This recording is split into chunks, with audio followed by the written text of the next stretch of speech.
नमस्कार, मैं दिनेश वाल्मीकि राजस्थान के धौलपुर जिले से। वर्तमान परिवेश में मनुष्य अपने निजी स्वार्थों को प्राथमिकता देते हुए धर्म का अनुसरण अपने निजी हितों निजी स्वार्थ के लिए कर रहा है, जबकि धर्म हमें नैतिकता का अनुसरण करने के लिए प्रेरित करता है। धर्म मनुष्य को सद्मार्ग का अनुसरण करने के लिए उसको मार्गदर्शन देता है, लेकिन वर्तमान परिवेश में मनुष्य इतना स्वार्थी हो गया है, इतना स्वार्थ के वशीभूत जीवन व्यतीत कर रहा है कि वह धर्म का मात्र एक आडंबर के रूप में उपयोग कर रहा है। जब उसको लगता है कि हाँ, हमें धर्म का अनुसरण करना चाहिए, तो कुछ अल्प समय के लिए वो धर्म का अनुसरण करते हुए पुनः अपनी उसी स्वार्थ में ज़िंदगी में प्रवेश कर जाता है, जहाँ धर्म के लिए कोई स्थान नहीं होता है। वर्तमान परिवेश में आप देखें कि आज जितने भी कथावाचक हैं, उन्होंने धर्म को एक व्यवसाय के रूप में कन्वर्ट किया है। आप कहीं भी चले जाइए, आपको हज़ारों की लाखों की संख्या में कथावाचकों के पंडाल में लोग एकत्रित होते हुए दिखाई देंगे। इसका सबसे बड़ा रीज़न क्या है कि मनुष्य अपने निजी जीवन को इस प्रकार जी रहा है कि वह जब महसूस करता है कि हाँ, मुझे कुछ समय के लिए धर्म का अनुसरण करना चाहिए, तो वह एकत्रित हो जाता है। जैसे वर्तमान परिवेश में देखें कि महाकुंभ का जो आयोजन हो रहा है, उस महाकुंभ का आयोजन में लगभग 66 करोड़, मीडिया बताती है सब, मैंने तो जाके वहाँ नहीं गिना कि कौन कितने, लेकिन यहाँ तक मुझे मानना है कि 66 करोड़ लोगों ने शाही स्नान किया। क्या आप कल्पना करोगे कि 66 करोड़ लोग ये पृथ्वी से इनका जीवन मुक्त हो जाएगा और ये स्वर्ग में प्रवेश कर जाएंगे? यदि स्वर्ग में प्रवेश करे तब तक क्यों नहीं गए? ये फिर पृथ्वी कर क्या रहे हैं? श्रीमान जी, वर्तमान परिवेश में पुनः रूढ़िवादिता, आडंबरवादिता और पाखंडवाद हिंदू धर्म में पुनः जीवित हो गया है। मैं खुद हिंदू धर्म का अनुसरण करने वाला हूँ, लेकिन मैं आँख खोल के और स्वयं के बुद्धि विवेक से धर्म का अनुसरण करता हूँ, ना कि कुछ मूर्ख व्यक्तियों के बताए हुए रास्ते का अनुसरण करता हूँ। धर्म हमें हमेशा सद्मार्ग का अनुसरण करने के लिए प्रेरित करता है। धर्म हमें नैतिकता का समावेश अपने आत्म जीवन में समाहित करने के लिए प्रेरित करता है। धर्म मनुष्य को प्रेरित करता है कि वह कुमार्ग का परित्याग कर सद्मार्ग का अनुसरण करें। धर्म हमें बताता है कि हम मानव होकर मानवता के जीवन का अनुसरण करें। धर्म हमें इस बात के लिए प्रेरित करता है कि हम अच्छे बुरे में परख करके अच्छे रास्ते का अनुसरण करें।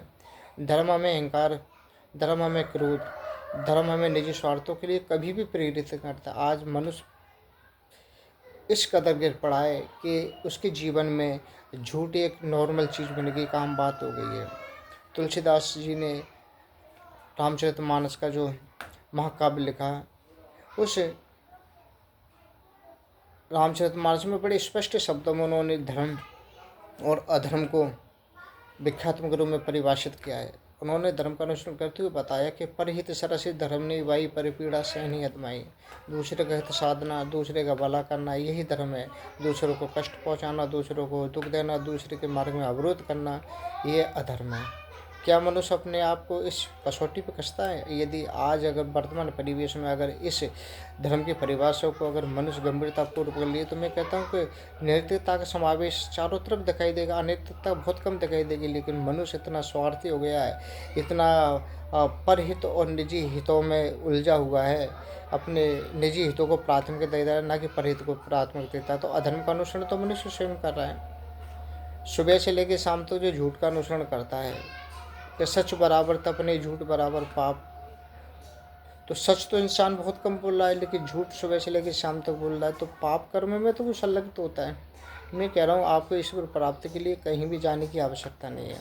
आप ईश्वर को अपने आत्मचंद्र के द्वारा, अपनी एकाग्रता के कारण, अपने हृदय की पवित्रता को पुनः प्रकाशित करके और ईश्वर की प्राप्ति कर सकते हो। आपको गंगा, जमुना, सरस्वती में या आपको किसी कुंभ जैसे महाविशाल आयोजनों में स्नान करने की आवश्यकता नहीं है, क्योंकि ईश्वर ने कभी भी इस बात के लिए मनुष्य को प्रेरित नहीं किया कि आप मुझे ढूंढते हुए मथुरा, वृंदावन, काशी इत्यादि स्थानों का भ्रमण करो। हाँ, ईश्वर जहाँ जहाँ उसके क्रियाकलाप हुए, वहाँ आप जाके मत्था टेकते तो एक अच्छी बात है, लेकिन आप इस उद्देश्य कि आपको ईश्वर की प्राप्ति का एकमात्र स्थान आपके हृदय में, ये घट घट बसता राम रमैये, हृदय में ही मनुष्य का आबाद कृति भगवान का निवास स्थान है। इसलिए हृदय आपका पवित्र है तो आपको ईश्वर मिल जाएगा। हृदय आपका दूषित है, आपके विचार दूषित है, आपके कर्म दूषित है, तो आपको इस जन्म में के 7 जन्म में ईश्वर प्राप्त होना तो दूर, उसकी परछाई तक नहीं आपको नसीब हो सकती है। ये है कि आप पाखंड कर लो, दूसरों को दिखावा कर लो, क्योंकि मनुष्य का जो जीवन है वो 2 आवरणों से बना हुआ है। प्रथम आवरण भारी आवरण, जिसमें वो लोगों को दिखाता कि मैं कितना अच्छा हूँ, मैं कितना भला हूँ, और वो मतलब इतना ढोंग पाखंड फैलाता कि सामने वाला आदमी को ऐसा लगता है कि भाई कितने अच्छे हो, कितने भले। एक उसका अंदरूनी जीवन जिसमें उसके गंदी आचरण, गंदी सोच और गंदा चरित्र आत्मसात होता है, समाहित होता है, जो कि उस व्यक्ति विशेष को दिखाई देता कि मेरे क्रियाकलाप नैतिकता से परिपूर्ण या अनैतिकता से परिपूर्ण है। इस प्रकार मनुष्य के जो जीवन का जो जीने का तरीका वो 2 भागों में विभाजित किया गया है। ईश्वर की प्राप्ति के बारे में कविता जी ने बड़े सुंदर शब्दों में कहा है कि मछली जो कि जल के अंदर उसका संपूर्ण जीवन होता है, जल में होता है, और जल से ही उसके जीवन की कल्पना की जाती है। वो मछली तड़प तड़प के और लोगों से चिल्ला चिल्ला के आग्रह करती है कि मैं प्यासी हूँ, मैं प्यासी हूँ, मुझे कोई पानी दो, मेरे प्राण निकल जा रहे हैं। लेकिन मछली की इस मूर्खता को देख से कविता जी बड़े सुंदर शब्दों में अनुसरण करती है कि एक मनुष्य जिसके अंतरात्मा में परमात्मा का निवास होता है और वो इस ईश्वर की प्राप्ति के लिए घट घट भटकता रहता है, चारों तरफ डोलता रहता है, मथुरा काशी वृंदावन। लेकिन सत्यता जी है कि वो उसी प्रकार मूर्खता का प्रदर्शन कर रहा है जिस प्रकार मछली जल में रहने के बावजूद भी पानी के लिए तड़पती है। इसको अपने शब्दों में कविता जी ने बड़े सुंदर भाव दिए कि पानी बीच मीन प्यासी, पानी बीच मीन प्यासी, मुँह सुन सुनावत हाँसी, और आत्मज्ञान बिना सब सुना, क्या मथुरा क्या काशी, और घर में दरी वस्तु नहीं सूझे बाहर भोजन जासी, और मृग की नबी बसी कस्तूरी बन बन प्रत उदासी, मुँह सुन सुन आवत हाँसी। अर्थात मनुष्य अज्ञानतावश मूर्खतावश इस प्रकार भ्रमित हो गया कि वो ईश्वर की प्राप्ति के लिए अपने अंतरात्मा, अपने आत्मा में उसकी खोज ना करके ईश्वर की प्राप्ति के लिए वो दर दर भटकता रहता है। अंत में उसकी स्थिति उसी प्रकार हो जाती है जैसे मृग की नबी बसे कस्तूरी बन बन परत उदासी। जैसे मृग होता है, मृग की नबी में कस्तूरी का जो एक सुगंधित खुशबू होती है जिसको कस्तूरी कहा जाता है, वो मृग की नबी यानी उसके सिंग के अंदर होती है।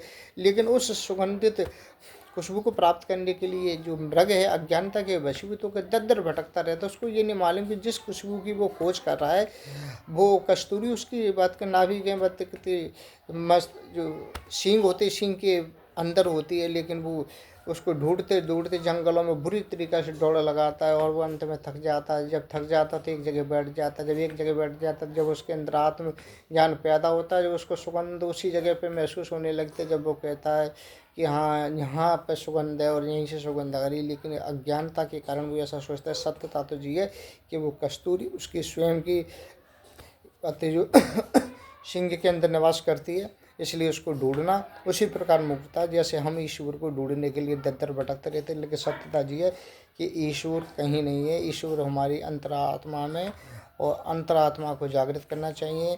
अंतरात्मा को जागृत करने के लिए हमें बुरे कर्मों का परित्याग करना पड़ेगा, अपनी अंतरात्मा को पूर्णतः शुद्ध करना पड़ेगा, संसारिक मोह माया जाल से अपने आप को मुक्त करना पड़ेगा, और मनसा वाचा कर्मा है तीनों ही ये बातें आवरणों पर अपने आप को परिपूर्ण और तैयार करना पड़ेगा। जब भी हमें ईश्वर के दर्शन हो सकते हैं, अन्यथा ईश्वर को प्राप्त करना एक बहुत ही टेढ़ी खीर है। और सत्यता जी है कि ईश्वर को प्राप्त करने के लिए जो सबसे सरल और आसान तरीका है वो आसान तरीका प्रेम।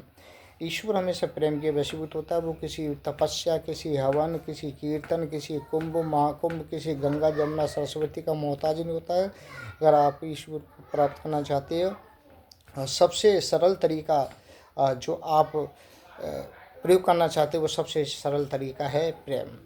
प्रेम करो ईश्वर से। जब आप ईश्वर से प्रेम करोगे ईश्वर आपके नज़दीक होगा। इसका सबसे सुंदर उदाहरण मीरा जी ने भी ईश्वर से प्रेम किया था, राधा जी ने भी ईश्वर से प्रेम किया था। ईश्वर उनके वशीभूत हुए, वो भी प्रेम के ही वशीभूत हुए थे। मन चंगा तो कसौटी में गंगा, मन की पवित्रता अत्यंत आवश्यक ईश्वर के समीप जाने के लिए। इसलिए मेरा सभी भाई लोगों से विनम्र अनुरोध है कि आप धर्म का अनुसरण करें, लेकिन धर्म के अनुसरण के लिए आप अपने आप को कसौटी पे कसें। क्या हम जिस धर्म का अनुसरण कर रहे हैं क्या हम उसके लिए पात्रता रखते हैं। आज आपने देखा, आज हमारी जितनी भी लेडीज़ है ख़ास तरीक़ा से कोई भी व्रत होगी तो बहुत उनमें भीड़ चाल चल जाएगी। लेकिन सत्यता जी है, उन्होंने कभी चिंतन नहीं किया कि जिस व्रत का हम अनुसरण करें उस व्रत का महत्व क्या होता है, उस व्रत को हम क्यों रखा जाता है, क्या हम इसको रख सकते कि नहीं रख सकते, क्या हमारे अंदर इस व्रत को रखने की पात्रता है कि नहीं, क्या इसका विशिष्ट महत्व क्या होता है। इन चीज़ों पर लोग मंथन न करके ये देख रहे कि भाई ये कर रहा था दूसरे करे, लेकिन यही हमें गर्दिश की तरफ प्रेरित करता है जाने के लिए। इसलिए अपने आप को सावधान रखो, धर्म का अनुसरण करो। नैतिकता का समावेश अपने परिवार में भी होना चाहिए। क्यों, जहाँ नैतिकता नहीं है वहाँ अधर्म स्थापित हो जाता है। जिस घर में नैतिकता होती है धर्म का अनुसरण वहीं पे ही परिपूर्ण हो सकता है। धन्यवाद।